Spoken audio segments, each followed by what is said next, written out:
Oh, what's going on, everybody? It is time for Truth Will Set You Free, episode 128. We are going to talk about January 6th more because why not? Figure at one point we'll get 43,500 more hours to see on it. We're going to talk a little bit about Brian Sicknick. I want to talk about the police officer on that one. We're talking about, I didn't even tell the guys this, but we're going to talk about Joe Biden waking up at 9 a.m. Jen Psaki. Actually, Casey, while you're at it, if you can you find that clip of Jen Psaki? We'll get that pulled up on the side. I will. Let's see. While he's looking for that, what else are we going to talk about? The banking debacle. That was the big one. People got questions. Where Truth Will Set You Free. We're going to answer them the best that we possibly can. And by that, we're three guys that have a mild level of intelligence on this stuff, and we're going to do the best we can to sort through it for you guys. So if you could, do us a huge favor. Share this episode out there. Go ahead. I'm looking in the comments. Usually people are saying, hello, hi, where are you? I don't see it yet. So go ahead, put your name in your name's already there. Go ahead and tell us where you're from and where you're watching. And you know what? Maybe we'll even take some viewer questions on this episode. So that's the way we're going to get it started. With that said, it's time for Truth Will Set You Free, episode 128. Let's do it.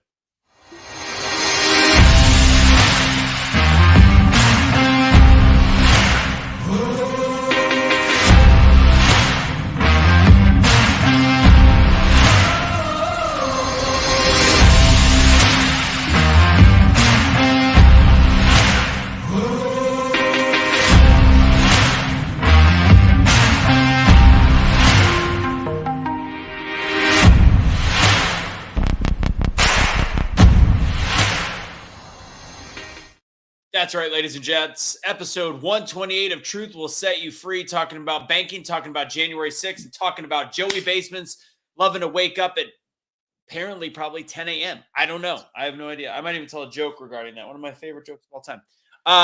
Guys, we are less than 3 months away from the Great American Summit.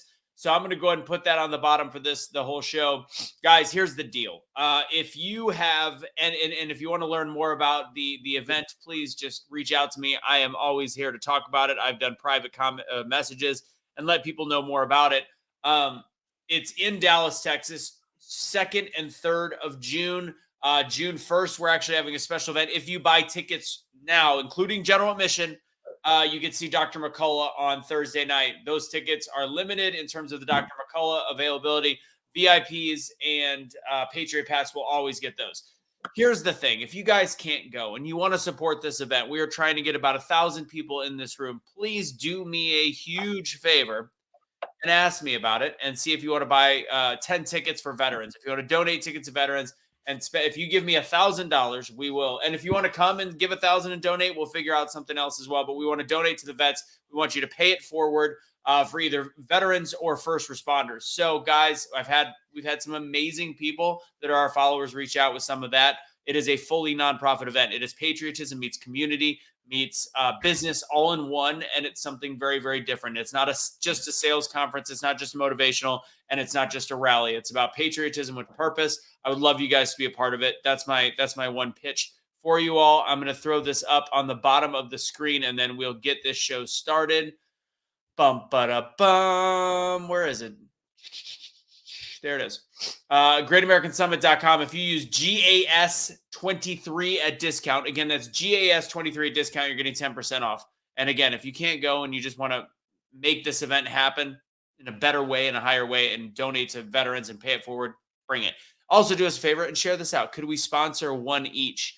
Yeah, Lisa, if you want to do if you want to get one ticket and do that, absolutely. If you go on the website, and if you go and pay for one ticket, message me separately, Lisa. Just message the page, or I can even take note. If you're gonna do it, I'll just go ahead and take note that your ticket is going to a veteran, and we'll of course recognize you and thank you for that. So appreciate that, Lisa.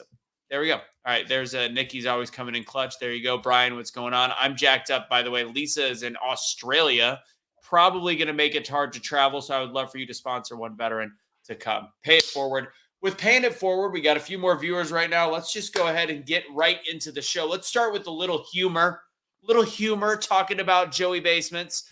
So I'm going to go ahead and bring up this lovely clip that Casey helped me out with. Bum, bum, bum, bum, bum, bum, It's great. It's so fantastic. All right. I'm going to go ahead and turn the audio on. I'm going to share this. Look at the level of preparation from these guys. I feel like Dave right now is working on his filing cabinet. I don't even know what's going on right now. I'm trying to get the lighting better. Dave, you're bald. There's no way to get lighting better. It's always going to be a movie screen on your head. All right. I don't have any room to talk, but that's why I always wear a hat. I just can't. I don't like the reflection. I just don't. Yeah. All right. Let's go. There we go. Important to note, President Biden does nothing at 9 a.m. He is a night owl. So the fact that he is doing this at 9 a.m. anyway speaks to how vital the White House recognizes it is for him to have his voice out there, conveying that to the American public. All right, Steve Ratner, thank you very much. And that's what people need to hear from him. Now, it's important to note, President Biden... The look on her face is absolutely epic. She's like, right after she said it, she's like, I feel like I might have said something wrong there. I feel like I might have made a mistake by admitting that the son of a bitch doesn't wake up until 9 Oh man. Dave, what do you think? I mean, you're the elder statesman on this episode. Do you think it's just maybe an age thing? I mean, you're 49. Like, do you wait until 10 a.m. to wake up every morning? Hell no. Because we have lives and a job. I'm a night owl as well, but I mean, come on, this guy doesn't even do anything after 9 a.m. So hey, he's got to go to see his doctor and get his meds after 9 a.m. That's what he does. It's true. So there's a great joke. I used to tell this as a kid. So I feel like it's only fitting because the reason I feel like he typically would wake up in the morning is probably because he's got to hear something along those lines. So there's a 6-year-old guy, a 7-year-old guy, and an 80-year-old guy sitting around a table. And the 6-year-old guy looks at the two other guys. This is at the nursing home. They're having a little chat. Again, I don't know why a 6-year-old is a nursing home. Who knows? Anywho, they're having a little chat, and the 6-year-old guys, you guys won't believe this. I had to wake up this morning to take a piss at 7 a.m., and it took me an hour to get it all out. So they go, oh, man, you think that's bad? 7-year-old guy goes, wait, I had to wake up this morning at 6 a.m. to take a shit, and it took me 2 hours to get it all out. The 80-year-old guy goes, you guys think that's bad? I had to take a shit and a piss at 7 a.m. And both the guys look at him and go, why is that so bad? I woke up at 9. There you go. Right. Yeah. Well, we do know Joe Biden shits himself. So I was assuming the 80-year-old was Joe Biden. Like he doesn't take forever to go to the bathroom. He just does it in his bed. So I should, you know what? I'll change that next time to be the 80-year-old is Joe Biden. Anyways, I find this mind-boggling that I like the silence on that set was perfect because I think they all realized like I don't think that was the right thing to say. Tony's the MVP. Look at this. Disabled, still gets up at 5:30 in the morning to take care of my dogs, chickens, quail, and rabbits. The leader of the free world only gets out of bed to do a statement at 9 a.m. if he's got to talk about a major bank collapse, which he's essentially trying to find a way to federalize banks, which to me is a next step into one world government. But to me, that's what this all smells of, and we'll get into that in a little bit. You're muted, Dave. You're muted. You're muted. I don't know about you guys, but that was one of the worst that I've actually seen Joe Biden. Like if you go back and watch that clip from yesterday, like he is pale as fuck. Like he looked like he got out of. It looks like he didn't get out of bed at 9 a.m. Looks like he came out of his grave at 9 a.m. That's how pale he was. He looked terrible. Yeah, he's looking a little rough. I even took his clip. Sorry, go ahead. No, go ahead, Casey. I even took his clip of him walking out and I made a GIF out of it because I start using it at work when I'm just like, I'm done with this situation. And I use the GIF of him just turning and walking out and closing the door. And I'm like, okay, you're done with questions, I guess. Yeah, I feel like at this point, because we know that he apparently had the cancer removed or he's thinking about having the skin, whatever it was. He definitely does not look good. There's that was the worst I've ever seen him. About that. Absolute worst. Yeah, I mean, if you look at, they're showing some footage of him and Jimmy Carter, as Jimmy Carter's gotten older, or as Jimmy Carter's about to pass away, it sounds like They're showing footage of the two of them, and I believe as though it's only about 5 years ago. And Joe Biden has color in he looks like a whole different human. The thing with the presidency is presidencies age people. You look at Biden, or sorry, you look at Obama, you look at even Trump aged a bit. Bush aged drastically, Clinton, all of them. So you take an already really old son of a bitch and you put him in a presidency, and they're going to age. And honestly, I cannot. So here's our next question to the panel. Do you guys really think he is going to run for president in 2024? No. You don't think so? No. No. Nope. I don't think he should. And I think a lot of people don't think that, but I still think the fact that, to me, it's elder abuse what his wife is doing to him. The fact that his wife is like, he just needs to announce. I'm like, you are what, 20 years younger than him? Like, and by the way, there's a lot of rumors. This is all alleged. There's a lot of rumors that there was a cross in dates between the death of his wife and when he started dating this current first lady. Back, how many years ago did his wife pass away in the car accident? Like 30 something. I don't know what it was, but there's some heavy rumors that they had been talking for a while before this. So again, just a note, just another notch on Joe Biden's character while he's busy showering with Ashley as well. Well, the big thing with it is I see with Fetterwoman that is disappeared and from being in the hospital. Like, he's still there, I'm sure, but that's going to close the door on Joe Biden running, because Fetterwoman is in the hospital and is not able to serve his position because of medical conditions. Joe Biden's going to be in the same boat. People are going to look at that and be like, we want that as our president? No. Do you find it odd that Fetterbean is busy he literally is helping write bills supposedly from the hospital? I think this is exactly what we thought would happen. They just needed somebody in there with a D that they could do everything for them. He's not doing any of that, period. Yeah. It's real life Weekend at Bernie's. So bad. Dave, I didn't get to check in with you. How you doing, buddy? What's up? What's cracking? How you living? Living good. We get we had 6 to 12 inches of snow, probably closer to 10, but the ground is so warm that like half of it's already melted. So it's been snowing since yesterday afternoon, pretty regularly. I think they got a couple feet a little north, like 2 hours north of me, towards Lake Placid. So nice. I'm glad you specified snow. I thought you were about to say, well, after this, Barb's about to get 6 to 8 inches of Dave Brown. Oh, wow. That's the truth will set you free, my friend.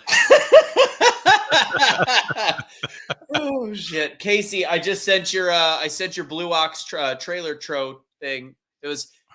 They gave me a little AARP, or no, they I don't know what discount they gave me. It was like half senior, half veteran. They're like, I just had meetings with veterans, and they're like, we'll give you the discount, and you're spending $230 in shipping for one set of packages. So yeah.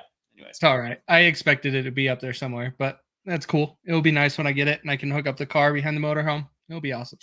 Yeah. Amy is talking about what I saw. I saw the interview with the ex of Jill Biden, or Jill, whatever it was at the time, saying that like there was already some stuff going on.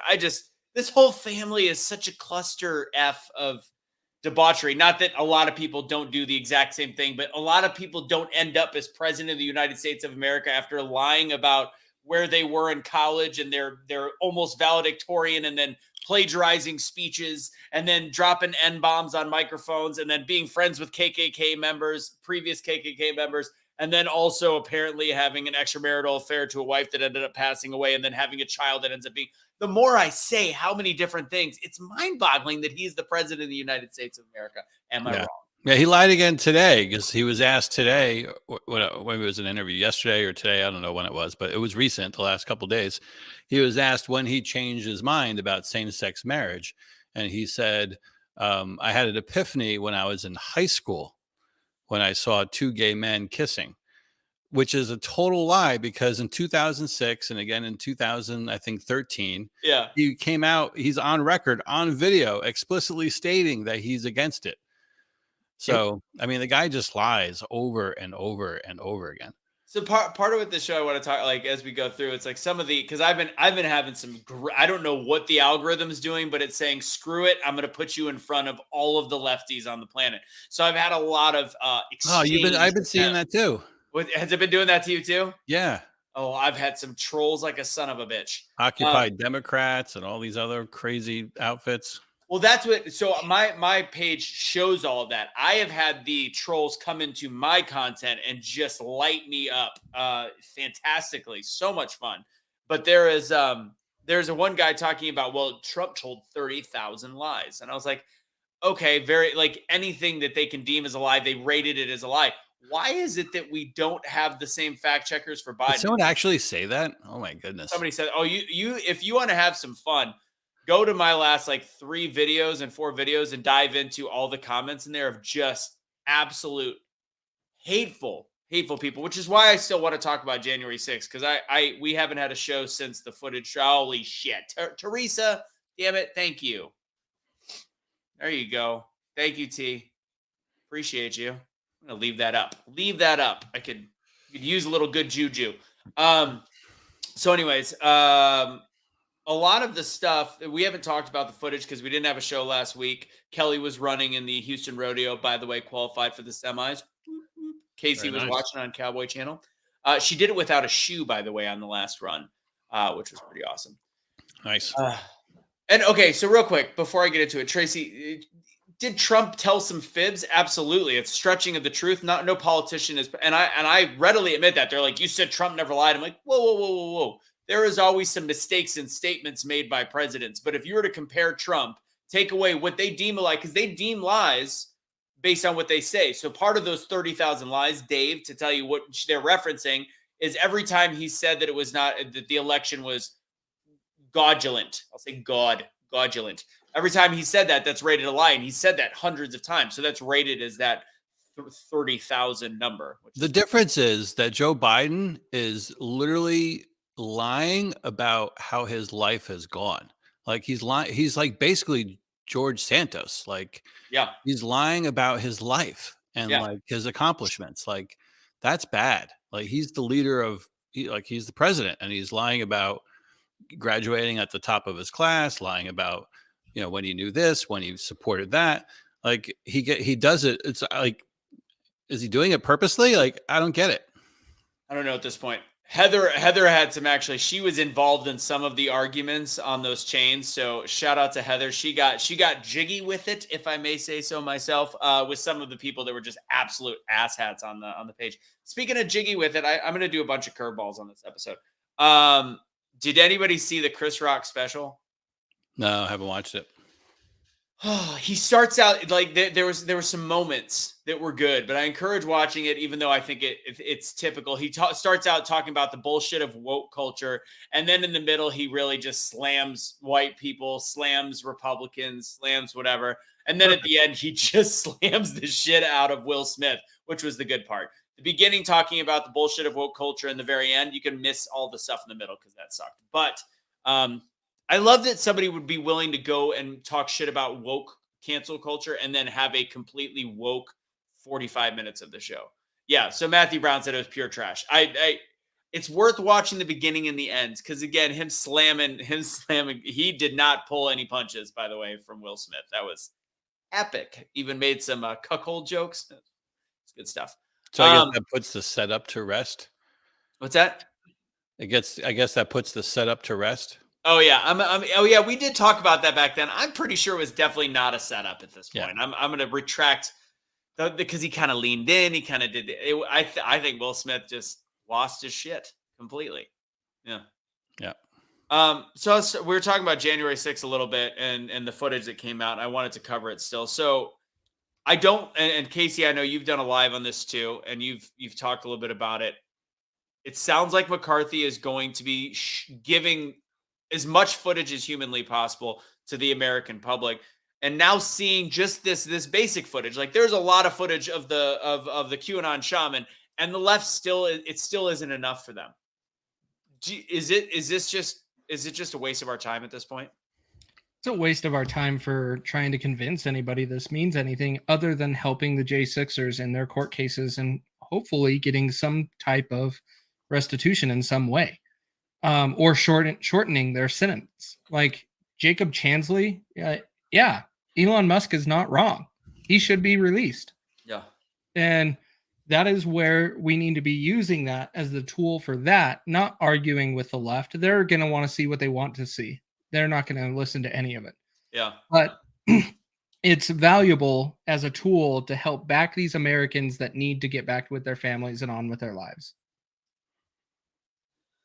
So, because you're talking about Chansley, and somebody sent me footage, and it's interesting. They sent me the article of saying, yeah, well, Jacob Chansley pushed past cops to get in the building, and there is that footage too. You have to find it on the other side, but he didn't push past cops. There's a group of people that were again in the front, wearing almost all black, and pushing their way through, and he was behind them, and he just kept going. But the rest of it is all this footage that how people aren't seeing how unjust this is, especially for somebody like him, is scary to me. And again, like you said, you don't want to. This isn't to open the eyes of the left, but no, the people in charge don't have to do anything unless they're pressed by the people.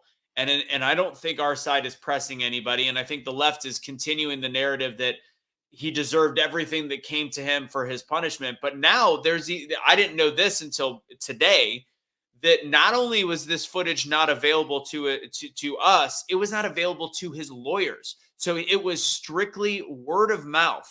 They were not allowed. They did not see his footage. So they had to take him when he said, I was ushered around the building by police officers. They said, sure you were. Sure you were. Which was That's totally scary. against his rights.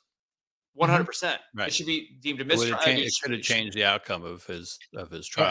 How do you handle that situation? If you were him, how do you fix it? I don't know You if go he back to can. court. He go back pleaded to court. guilty. He can file for an appeal or a mistrial. I don't think his court case is set to where he can't file for an appeal or a mistrial. Yeah, I know his attorneys are doing whatever they can to open that up and be able to present that new evidence and stuff. But I guess we'll see what happens. With him, he was the perfect scapegoat, right? He had this outlandish outfit. He was carrying around the American flag. He had the horns on and the red, white, and blue pants or whatever it was, and painted face. He looked like a nut job. And so the left used it. Hey, we need someone to be the face of this thing. Let it be this guy. If that guy didn't have any of that gear on, he probably wouldn't even be in jail right now. Right. Or he could be Ray Epps and allegedly work for maybe a 3-letter organization and pretty much do everything under oath that has gotten people put in jail for years and actually convicted for years, and somehow be walking free, and everybody's like, what? Ray Epps is not in the FBI. Right. And what the other side of the aisle is not getting, or even people on our side of the aisle who are up in arms about what happened that day, like, no one is saying that that violence didn't happen. No one is saying that what happened on the Capitol and in the Capitol was wrong.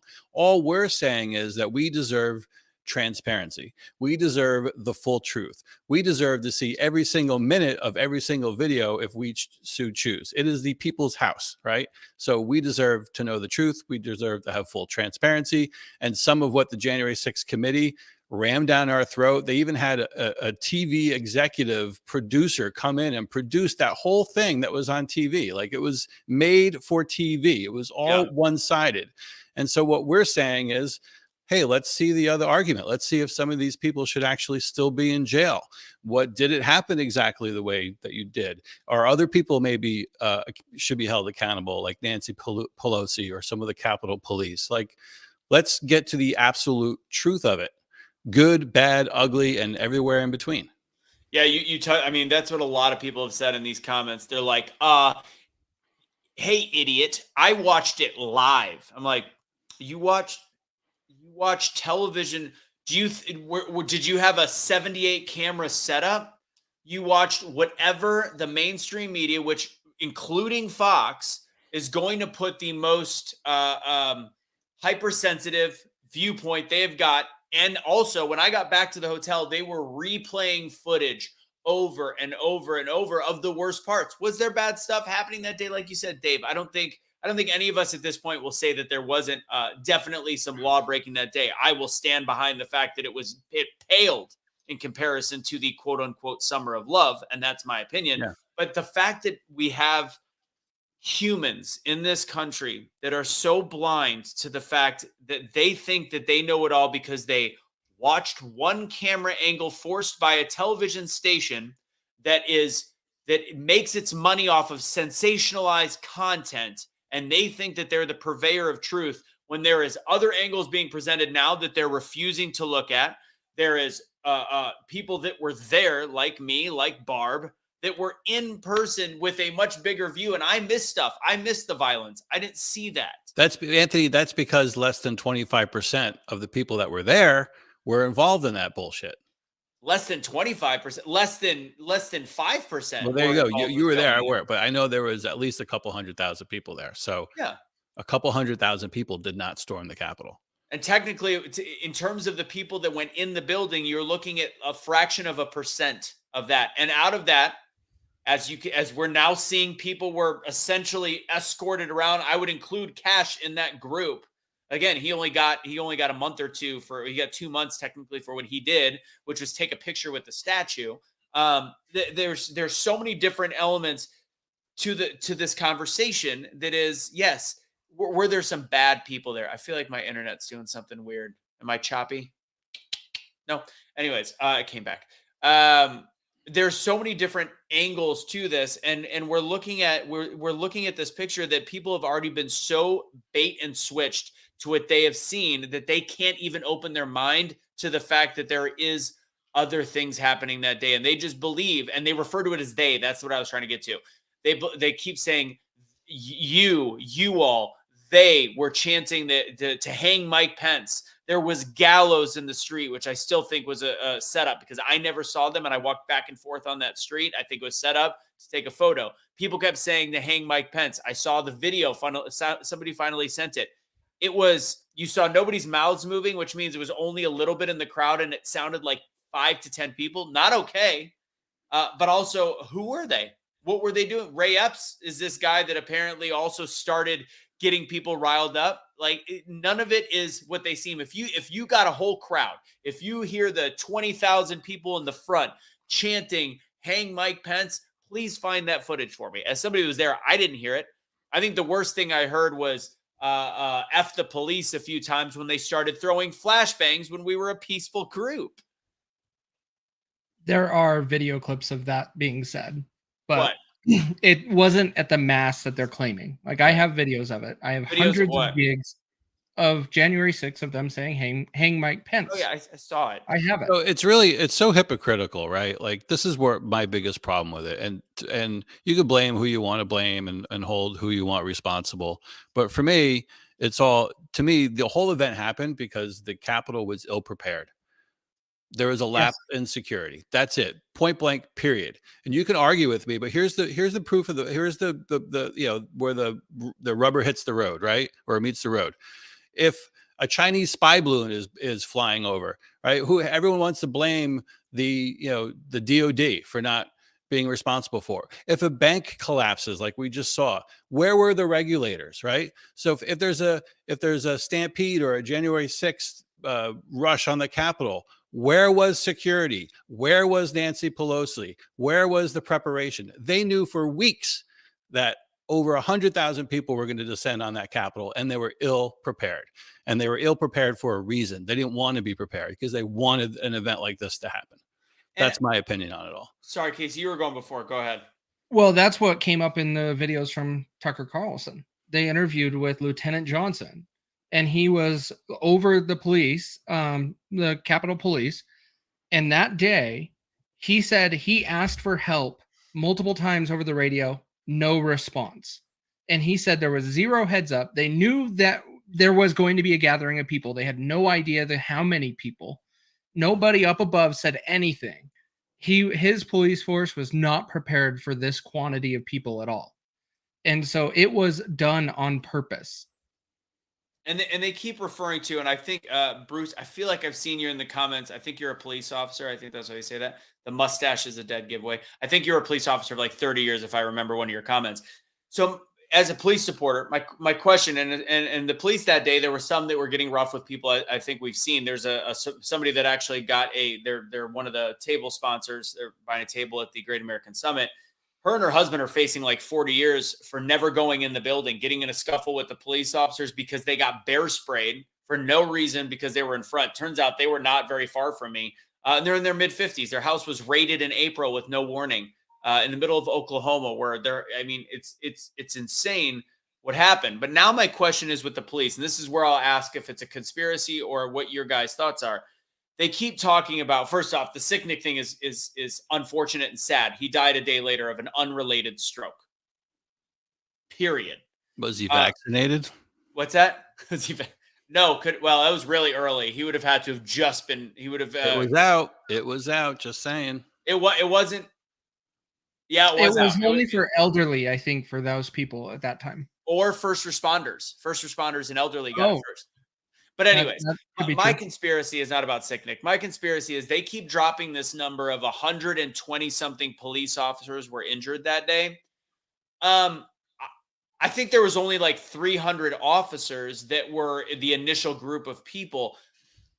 Nobody's been questioning this. So this is my one thing. How is there 120 injured police officers? Now, there was a couple canisters that went off by the police officers where they got gassed. So are they counting every police officer that had to get medical treatment, which there was over 50 that got hit with that canister in the very beginning, or when they actually started going up the stairs. So are they counting those as their own mistake is counting the hospital? I just don't see the possibility of 120 something police officers getting hurt that day. There was only about 5-6 entrances where bad stuff happened. And then you've got inside the building where honestly nothing bad happened. There is no footage of anybody doing any fighting inside the building except where Ashley Babbitt got shot. And people keep saying she was warned that there was a gun. Somebody yelled gun about 2 seconds before she got shot in the head once. By the way, they've started to critique that now too, thank God, because technically if you're a threat, you should be shooting multiple times. He accidentally fired his weapon and he has no punishment for shooting an unarmed veteran, by the way. The BML riot. Wrong with this. That's why it infuriates me that I'm even having to argue with the left that there's an opposite side. I believe my side is a lot more right than their side because my side includes both. But they're in such a belief system that it was horrible. People died that day. Protesters died being innocent. That's what happened. There was no fucking insurrection.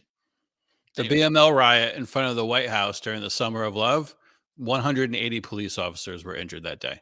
Really? So tell me which one's worse. I did not know that. Well, and how many officers died that summer? A lot. Yeah. A lot. A couple died dozen, in the Summer of Love. Yeah. A lot more than even close to anything even occurred for injuries for January 6th. Yeah. There was significant damage done. So I want to talk about this. So this has been a little bit of gray area, and I've learned a little bit more about the process. So Trump did not ask for the national. So this has been an error in reporting, even by us and other people. So he didn't ask for the National Guard. He made a suggestion, and it's actually not even up to Pelosi. It's Pelosi, Bowser, and the police at arms. It's a multiple person decision. All President Trump can do is make the suggestion, and then it has to be ordered by them. He did make the suggestion, but he didn't actually order it, and it was denied. So there's a little bit of gray area on this one. But fact is, anybody could have been making that decision in that position, and nobody did go through with Trump's suggestion. Plain and simple. Yeah. So I wanted to clarify that. So we covered Sicknick. We covered January 6th. We covered Joe Biden. It's time to talk banking. So this isn't my wheelhouse. I've been trying to figure that out today a little bit. I had to do some radio this morning regarding what was I talking about? Oh, Biden and the Willow Project. But this is more of a who wants to take the helm on this topic. Well, give us a lead. Okay. So as everybody knows, there was a couple banks starting last Friday, SVB being the biggest one, the 18th largest bank in the country, but the largest bank to collapse since 2008, which of course sends people into a little bit of a panic, heading into what could be a potential recession, including what we're going to mention on this with Facebook having a bunch of jobs lost and people starting to tighten their wallet. So, what is the actual what happened? How much did the government intervene and help? And what is the current status and fallout?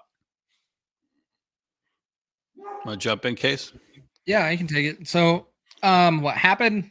SVB on Thursday last week started to see a lot of withdrawals of money, which caused a panic sale of the shares of the organization, and so it caused the bank to collapse.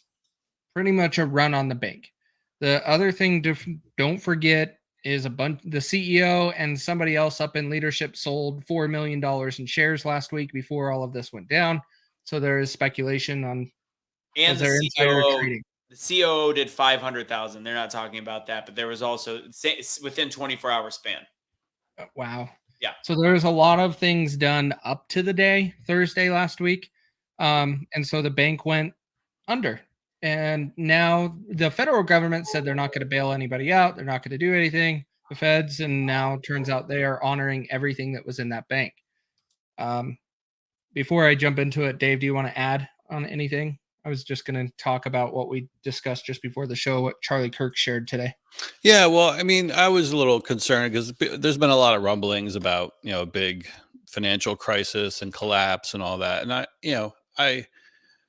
I feel like at some point it's coming. I thought it was going to come. It wouldn't be here for another couple of years. And I actually still believe that because I think this bank was really unique in a lot of different ways. One, I just learned about an hour ago that on the board of the bank only had one person who had experience in banking. Was it Hunter Biden? One person. Okay, so the 18th largest bank, their board had one person who had any experience with banking, right? So if you pull the layers of the onion back, you hear more and more stuff like this. Last year, for I think almost 4 months, the SVB they didn't have any risk manager, anyone who was head of risk management. So they were just willy-nilly like making bad investment after bad investment. And if you go pull the layer back even further, they made like a $5 billion commitment to ESG and green energy and things like that. 50% of all U.S. capital-backed startups were at SVB. So most of those startups were green energy, right? Equity, woke, ESG type stuff, stuff that has proven to be bad investments in the past. Obama had that solar company, Solendro, whatever, that collapsed because the government backed it. So it was just bad investment after bad investment. It was bad management.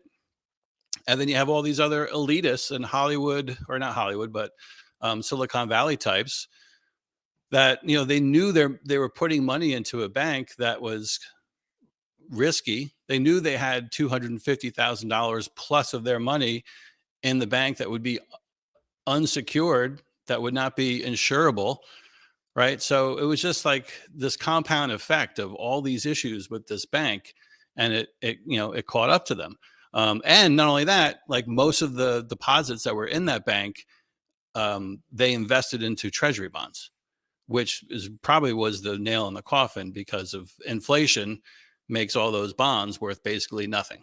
And so it was like a perfect storm. So one of the big questions I have, and I keep getting asked, and I'm looking into it right now, is the left actually appears to have an argument with this, that this is partially, I think we think there was a run on the bank. We think that it was media induced. We think there's a lot of different things that happened, but there was some Trump rollbacks in 2018 that went essentially it loosened the Dodd-Frank ruling that Barack Obama had that created stricter regulations with at least $50 billion in assets, and this included SVB. So it looks as though some of his easements, people kept blaming the train derailment, and that had nothing to do with it. That's been proven. His deregulation was never even put in process on that one in any way relating to that.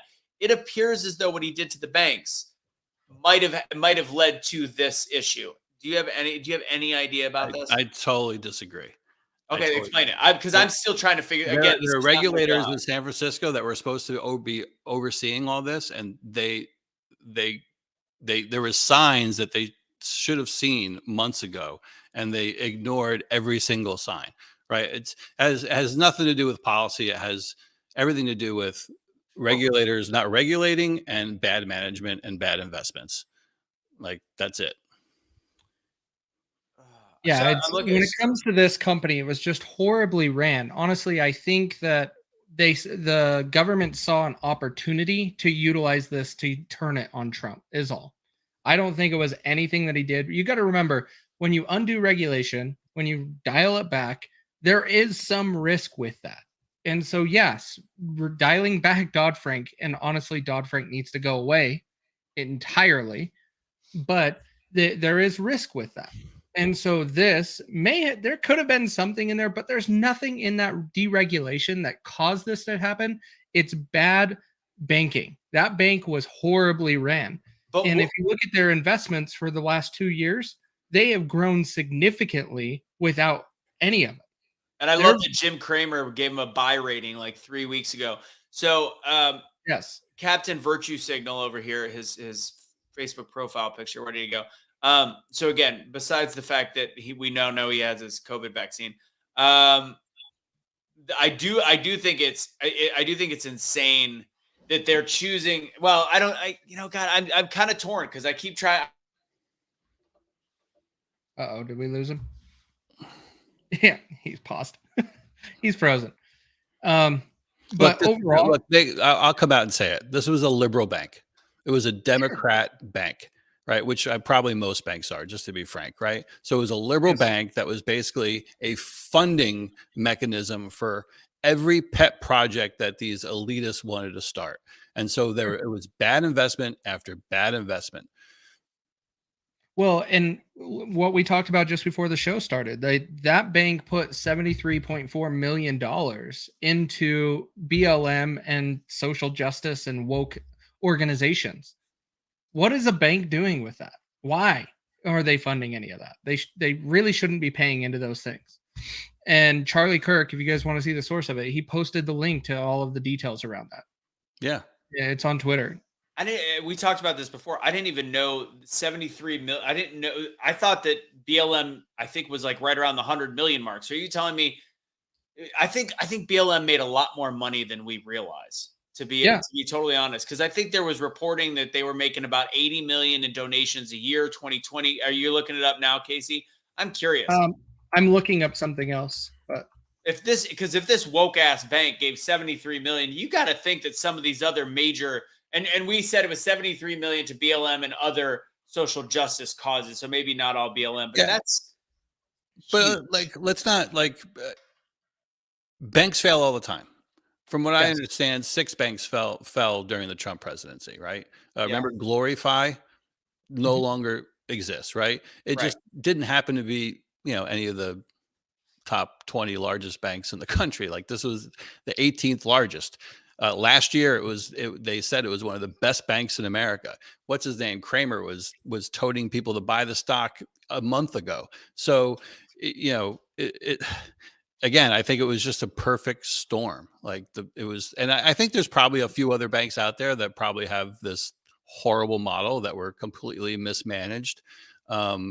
And we'll see whether they fail too or hang on. But I don't think it's the financial collapse that a lot of people are spewing and fear mongering on social media right now. We'll see. I think my feelings are turning more into this is the warning shot of what's to come. But what I was looking up is also what happened last week was the charges for the founder and co-founder of Violence in Boston, which joined up with BLM. and they were fighting for violence in Boston and stuff like that, but they joined up with BLM, and they're now being charged 17 counts of wire fraud, 1 count of conspiracy, 27 counts of superseding indictment, and 1 count of false statements to a mortgage lending business. And I got to look up and see if this company got any of that money from SVB. That there anything with these woke organizations that are coming out as in they're nonprofit, support us, support the woke, is just embezzling and moving money around like no other. They should not be trusted at all. So I'm looking at, it says 20 in 2020 they raised 90 million. That's so who knows now this leads to some confusion. Now I want to actually dive deep into it. We're not going to do it here obviously, but dive deep into the fact that if one bank was not 73 million, I want to see how much of that really was directed to BLM. I would love to find that out, because now we could do the math. If this is one woke bank doing this, many were. So say out of that 73 million, it was 50 million. I don't know. Who knows what it was? You got to assume other ones are there. So was BLM underreporting the money, and where was it going? Was it all just funneling through that Act Blue that we had been talking about forever and ever? Like, how much money did these banks end up giving to the Democrat Party? That's what I'm thinking out of all this. And Tucker said it really well the other night too. It's like we've had 0% interest for so long, right? And customers are making deposits in these banks. So the banks need to make money on their deposits. So what they thought at the time, because interest rates were so low, that buying long-term treasury bonds would be a good play. And then inflation hit, right? And that made those bonds worthless. The other thing is the 50% of venture capital backed startups. We all know how many startups typically fail, right? Yeah. More than half of them don't even make it. So the fact that they were investing all that money into startups, I mean, that's a recipe for disaster in and of itself. And they had no one managing the risk of any of it. And you're 100% correct. The tech world is full of this right now. I keep talking, when I talk about a recession, I keep bringing up the tech world because I work in it. There is a lot of tech that is bloated with money that is just going everywhere. Like, it's ridiculous. And so I'm not surprised to hear about all these startups and this money that's coming out of anywhere and just being funneling through them. It's been known for decades in Silicon Valley, a bunch of startups will come up, get a bunch of funding, and then just collapse, and the money just disappears. Yeah. It's been going on for years, and it's just now starting to come out. That's why Charles Payne said this is a Silicon Valley bailout. Yes. Yep. So do you think from this point forward, now let's move into the job losses with Facebook, of course. So they essentially a quarter of their workforce has been laid off, I believe. That's what we're looking at. I think, by the way, Twitter is looking incredibly smart on all this. They got ahead of it. They trimmed, because you don't need 80,000 workers at Facebook. You do not need it. You didn't need it at Twitter. He trimmed the fat, and he's kind of leading the trend, because I think people are seeing that in a very short period of time, he's turning that company around profitably. They do actually need 80,000 people to deal with the amount of disputes that people are disputing all of their violations that they have on Facebook. So you could probably justify 80,000 people. Yeah, Casey. I mean, that's the point. Like, they did this to themselves, Facebook. They came too soon, in my opinion, with Meta and the whole virtual reality thing. Just too soon. 1, 2, right? They just got to the market too soon with all that stuff. 2, like, they changed, like, their number one revenue stream is advertising. People buying ads on Facebook. And if a few years back, they got rid of all the custom audiences that you used to be able to, like, target people who watch Fox News. You used to be able to watch people who, like, you could pull up Tucker Carlson. You could type in Chris Kyle, so this American Sniper, that would come up. None of that stuff comes up anymore. So it makes less people, I believe, are actually advertising on the platform. So they're bleeding, like, they're losing money left and right. And now you have Twitter, and you have TikTok, and you have competitors that are actually really giving them a push. And they dropped the ball. They fell asleep at the wheel, thinking that they were the big the elephant in the room, and that's why they're firing people right now. I watched the January 6th stuff that Epic Times came out with, and it's interesting. We've of course had the vaccine things on the bottom of you've seen the warnings, you've seen the fact checks. So now there's one for January 6th that automatically puts you talk about January 6th on YouTube. If you have a big enough following, I wonder if it'll be on this one because we started the show with it, and it gives a Wikipedia link to January 6th with the exact narrative of the January 6th commission.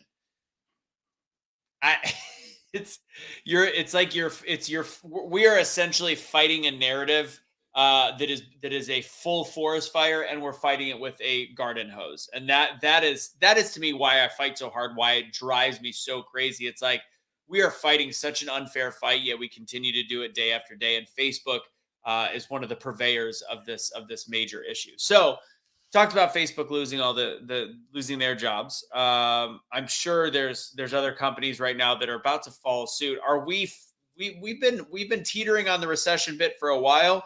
There's been a little bit pumped in. I'm impressed, and this is where I'm confused because I consider myself a little bit educated on the stock market. The stock market has been doing great since since last Friday. So there's been a slight. It hasn't been doing bad. Not great. Today was good.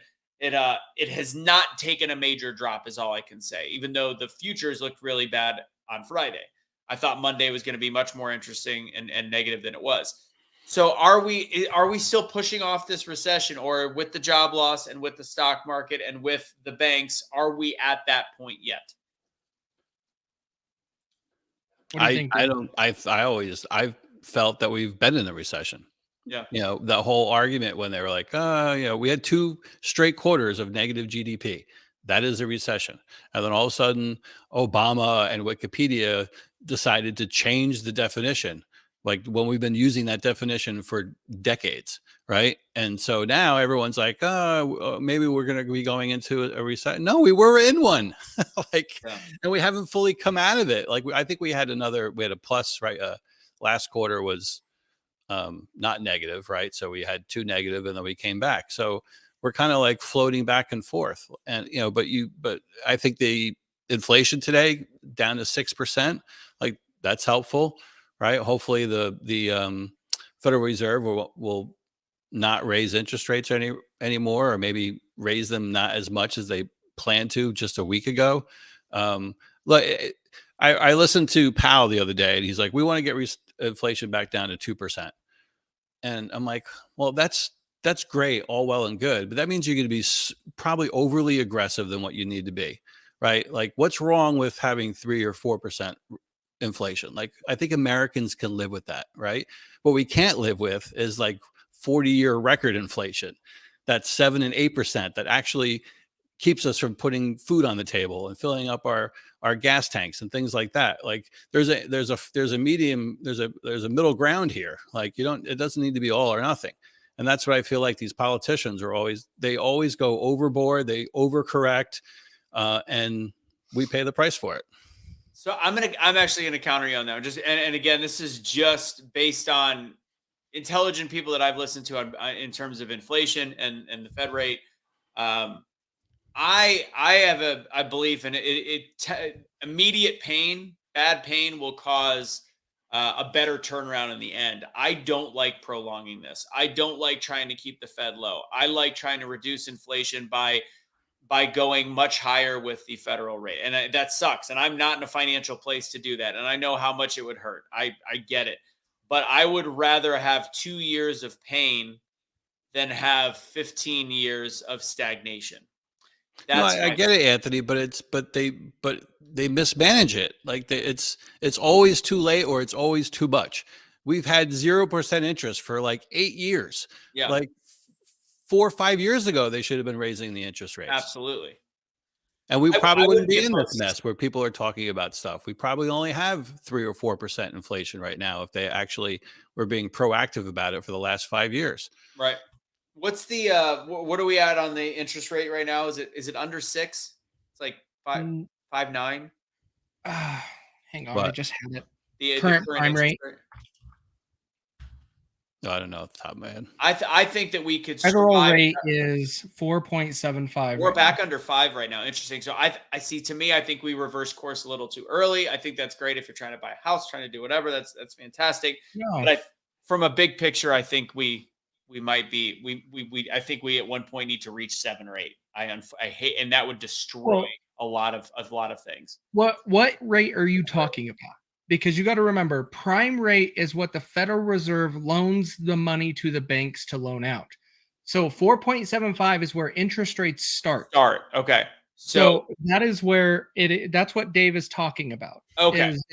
And so when you start talking about interest rates, it gets scary because at 4.75, a lot of people got comfortable with a 18 and 17% interest rate credit card. That is now 22% today. Right. And so you are now causing that to go up, and mortgage rates are the same. So you're going to have those go up just a little bit because the mortgage company needs to make the money for their lending and their risk. Right. So when we're talking about the prime rate, what the Federal Reserve is loaning out, that is what's scary. You don't want that at 8%. That is what we're talking about, what it was at in 1981, back before we changed the calculation of inflation. Okay. And we were talking 20-something% to buy anything. Right. Which was crazy. Which is insane. We can never get back up there again. And you're talking now, if we were to do that, and you have the highest amount on credit cards ever in US history, you will bankrupt everybody. I'm not saying to go up to 20%. I'm not even saying to go up to 7%. I'm saying that I see the purpose of getting there. I see the purpose of the bigger picture of again, by making you bleed a lot for a short period of time and not elongating it. Right, but they've been raising the rate for the last year and a half? Yeah. The last year. Pretty aggressively, right? So we went from 8% inflation, highest in 40 years, and so they've been raising it for the last. Now it's actually going back the other way, down to 6%. So let's slow things down a little bit, right? Let's see where things settle out. Maybe we can get down to 5%, 4% without actually raising another rate. Right. Take a pause. We just had a bank collapse. Maybe take a breather. Yeah. Probably. Well, so here's where it gets interesting: is you had. I'm no expert. I'm just this. I know. I'm in the middle of this. From me watching things and listening to things and kind of paying attention to things. This is my feeling and opinion on it, but it doesn't mean I'm right. Dave, you are correct, and so I believe we should hold off on any increases on rates right now. It should pause.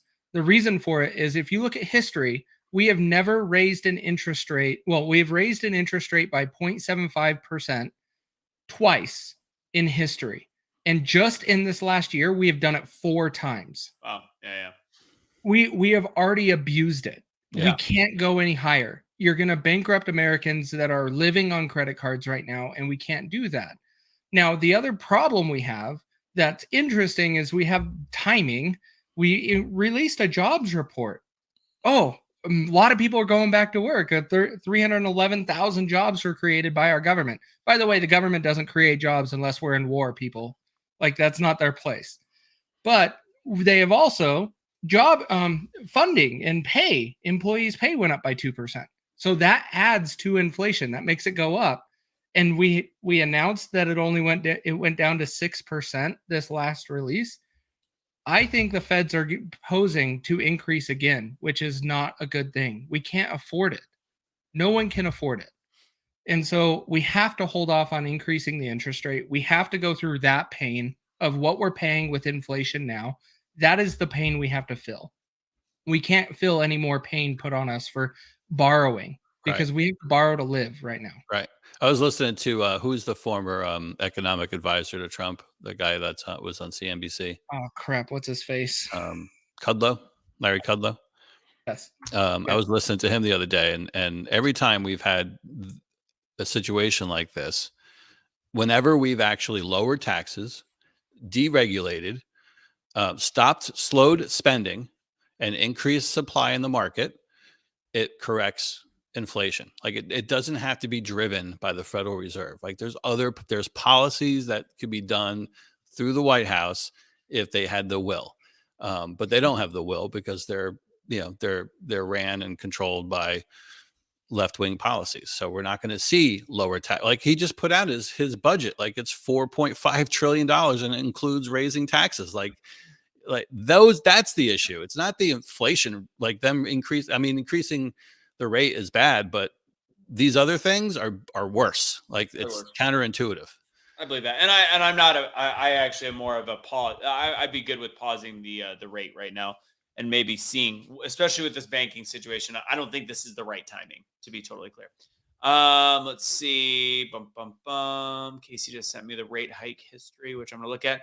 With that said, I do think it's about time to wrap up the show. I didn't realize that was you. I figured, I'm like, is this my buddy Dave Heckman? Then when you said you were delivering there, I'm assuming that's you because your profile picture looks absolutely ridiculous. So if that's you, Dave, what up, man? Why aren't you watching on Facebook? But anywho, that's all I got for the show.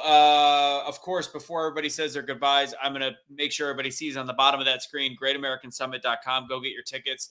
Again, if you cannot make it, like our Australian friend said, shouldn't she actually pay for some veterans tickets and donate, pay it forward? We'll essentially take anything, but if you give 1,000 tickets, we'll give obviously $1,000. We'll give recognition to you. So just let us know, reach out directly. We've got a specific link for that. If you just want to buy a ticket and say you want to donate that forward, if you can't make it, we would love you to be in person, of course.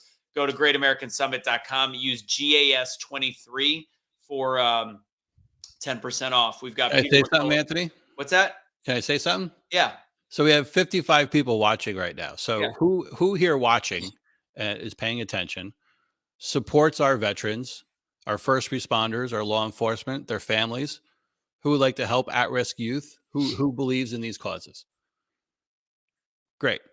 If you guys believe in these causes, you want to support our veterans, you want to support our first responders and law enforcement, you want to help at-risk youth and their families, this event, net proceeds of this event are going to charities that support those things, right? This isn't a for-profit event. This is a not-for-profit event. Proceeds are going to these charities. So if you cannot make it, if you can't buy a ticket, all I ask is that you go to greatamericansummit.com, take the link in your URL, and share it out on Facebook, just as a helpful thing to do, a simple, easy 2-second thing to do. Be like, oh my God, look at this event. They're making an impact. They're giving to our veterans, giving to our first responders. I wish I could go. If you can make it, you should get a ticket. Could you do that for us? We would really appreciate it. And I think it would make a big difference. Lisa, so the 25 viewing, so there's 25 on Facebook and like 25 on or whatever it was on YouTube. So that's why you saw that. With that said, there will be some kind of a stream. We did a stream last year. It was not free, but again, if anybody buys a ticket to pay it forward, we will make sure that anybody that buys a ticket will have the ability to stream, and we're figuring out something for the Great American Syndicate members as well. Yeah. But we did do a last minute charge on that one. We'll see what that is, but we want people in the room. Anybody that buys a ticket, we'll find a way to make sure if anybody's paying for a full price ticket, we'll make sure that it's streamed, even if you're donating it to somebody or whatever that might be. But as Dave said, it's not just about the event, which is great. And you're going to have an amazing time if you're there. There's going to be some stuff that you definitely can't get on stream. I'll admit, because there will be groups and all of these different things where you're going to break out and actually be a part of the community. But for those that can't make it, that want to buy the ticket or want to watch streaming, great. We'll find a way to do that if you're buying the ticket right now. And yes, I'll be fully transparent and tell you there probably will be an inexpensive streaming option at the end, because I believe in telling the truth and all that honesty. But we could use the support. We have a massive undertaking in a very big building, and we could use every bit of help from everybody. On the website, it says your impact begins the moment you buy a ticket. So if you can't buy a ticket, your impact begins the moment you share the link and help us bring awareness to the event. Simple as that. Facts on facts on facts. GreatAmericanSummit.com, GAS23 for 10% off. If you can make it, we would love to see you. Peter McCullough, Chad Prather. We're working on one other big name that we'll probably talk about tomorrow, if we can get it and if we can finalize it. But there's a lot of other speakers, Bobby Sauce, etc. It's going to be a fun time. So hopefully you can make it. Final words, Casey Rasmussen. Final words is the government's not your friend. Don't trust them. Just don't trust your government right now. They're a disaster. Facts. Thank you, Lisa. If I don't by closer to August, would you actually fly to the United States? Is that the deal? Because that would be pretty badass if you could make it. Why do we need jet? Well, that's a perfect tee up, William. I appreciate that because CPAC is a political rally. This is politics mixed with business, mixed with community. It's incredibly different than that. It is not a bunch of politicians that come up on a stage. Might we have a politician speak? Potentially. But it's very different. And it's something that you're not going to see. You're not going to see at the Ryan Stewman event where it's also badass or Grant Cardone, 10X. We've got an element of that. We've got an element of business people. And we've got does CPAC give their proceeds from the event to charities that support veterans or first responders, or does the money go directly to campaigns and politicians? It goes directly to campaigns and politicians, and somehow they're allowed to be a 501c4, I think is what they are.